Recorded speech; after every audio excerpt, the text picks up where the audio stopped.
আসসালামু আলাইকুম ও রহমতুল্লাহি ওবারাকাতুহু। সম্মানিত দর্শক সকলকে আরও একটিবার স্বাগত জানাচ্ছি বিআর মাসুদ ব্লগে।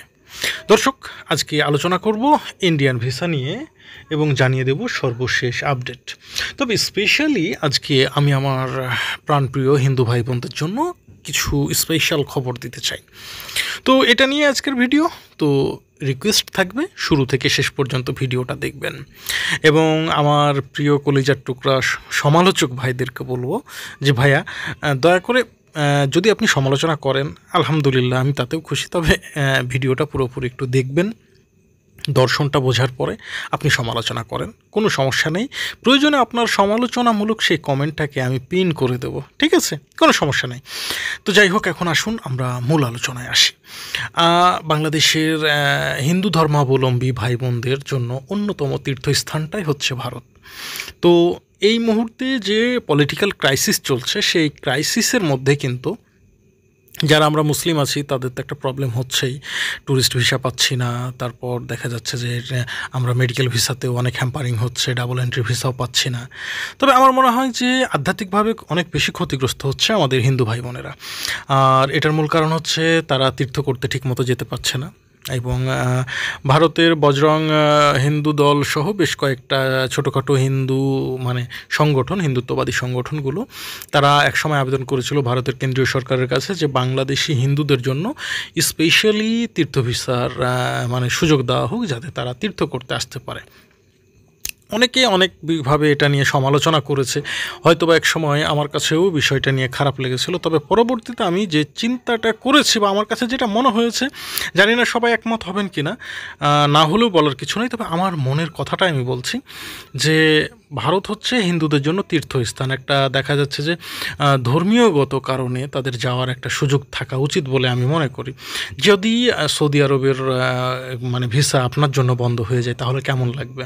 মনে করেন আপনি হজে যেতে পারছেন না, বা মুসলমানদের জন্য কলিজার টুকরা হচ্ছে সৌদি আরব বা আমাদের প্রিয় নবীজি, বা পরবর্তীতে খালাফায়ে রাশেদিন যারা আছে তাদের স্মৃতিগুলো দেখা বা সেই জায়গাটা দেখা, সেই সোনার মদিনায় বেড়ানোটা আমাদের জন্য যেমন একটা কাঙ্ক্ষিত, তেমনি আমার একজন হিন্দু ভাইয়ের জন্য কিন্তু দেখা যাচ্ছে ভারতের হতে পারে সেই বৃন্দাবন বা রাধাকৃষ্ণের সেই জায়গাগুলো, যেগুলো আমি আসলে অত ভালো জানি না বা বুঝি না।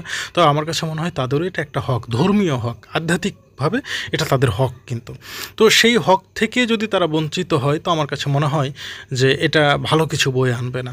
তো সেই সূত্রে কিন্তু ভারত সরকার সাময়িকভাবে কিন্তু চালু করেছিল, তবে আনঅফিসিয়ালি ডিক্লেয়ারের মাধ্যমে সেটা বন্ধও করে দেয়। বন্ধ করে দেওয়ার কারণে কিন্তু অনেক হিন্দু ভাই বোন কিন্তু মানসিকভাবে কষ্টও পেয়েছে।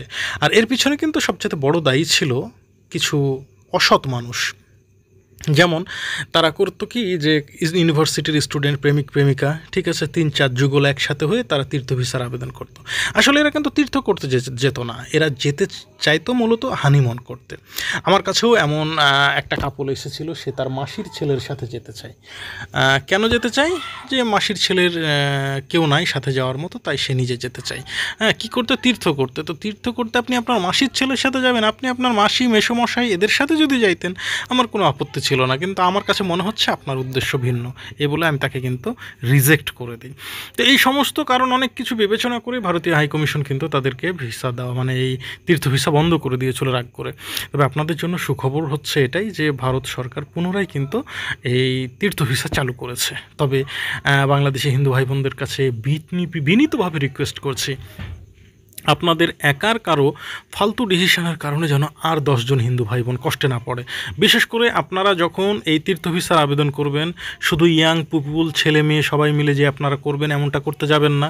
অবশ্যই আপনাদের 10 জনের যদি টিম হয়, 3 থেকে 4 জন বা 5 জন যেন মুরব্বি থাকে, কম বয়সী বেশি বয়স্ক সব মিলায়ে যেন মানুষ থাকে।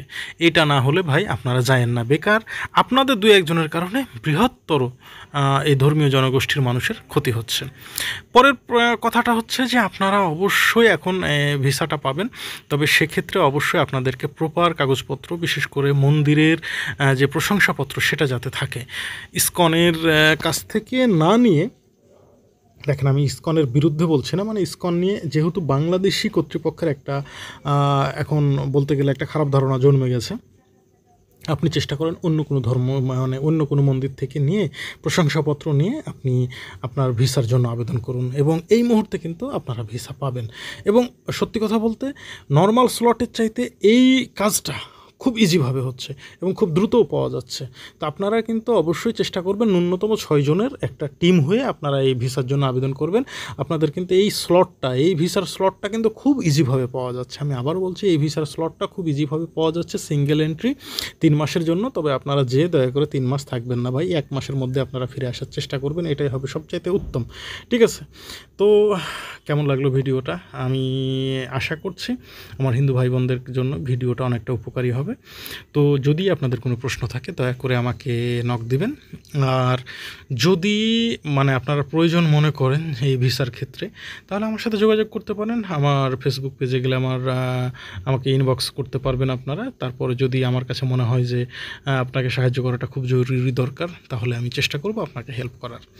তো সবাই ভালো থাকবেন। আসসালামু আলাইকুম ওয়া রাহমাতুল্লাহ।